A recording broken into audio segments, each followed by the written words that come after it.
Hello.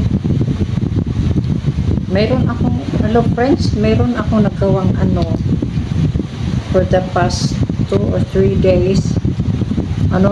May nagawa akong bracelet. Kaya lang, na-pending ang hindi ko pinakita kaagad sa inyo dahil may problema akong kunti doon sa yung closure ba, yung bang seradora ba. Pero ang ginawa ko, naggawa na lang ako ng DIY, nag-DIY ako, ginawan ko ng ng sariling style ko na yung closure ba. Yan, tingnan nyo, pwede igagano, bracelet yan ha, yan yan, pwede na rin, temporary pero permanent na rin ito, pwede naman.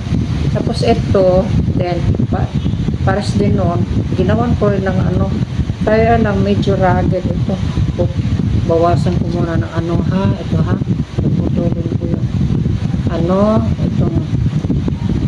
itong front thread pa niya, yung nylon na yan, tapos saan yung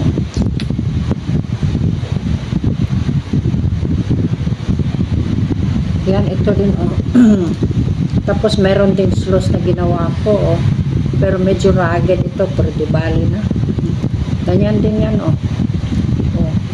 mahirap, medyo mahirap nga gagawin. Hindi naman sobrang hirap, kaya syempre kunting challenge din pero ganyan naman talaga ang yung mga project natin, yung mga hobby natin, kunyari na syempre matutuwa tayo pag nakagawa tayo ng medyo yung challenging ba na hobby, tapos nagawa natin, at the end of the day happy tayo, di ba? Ayan, ayan, yan, ganyan ang slots niya, syempre matutuwa din naman kayo kung ibibigay ko ito sa inyo, pero wag na lang, hindi ko lang ito ibigay kasi mahirap yata. Collection ko ito collection ko yan, nakahilera lang yan, yung lahat ng collection ko yan, lahat ng bracelet ko. Siyempre matutuwa ako titingnan ko sa sa ibang araw na ganyan pala ang nagawa ko, ayan, diba? Kasi alam nyo yung style nito ay ganito, papakita ko sa inyo, makita nyo yan, yung bang ito, ang style niya ay papasok yung halimbawa yung beads, tapos lalagyan ng jump ring, papasok yung jump ring, tapos yung beads na naman, yung bead, tapos jump ring na naman, kaya yan yan, diba? No? Ganito din itong pula, diba? Okay yan? Okay, no?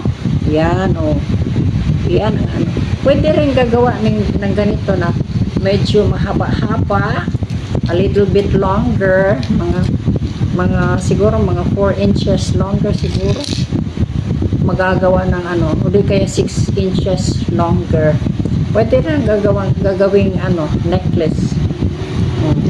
Yan, diba? Meron na rin akong nagawa, nawala nga ako, pero pagbalik ko meron kaagad na may maipagkita na naman ako sa inyo na medyo okay din, diba? Nagustuhan nyo to? Thank you for watching.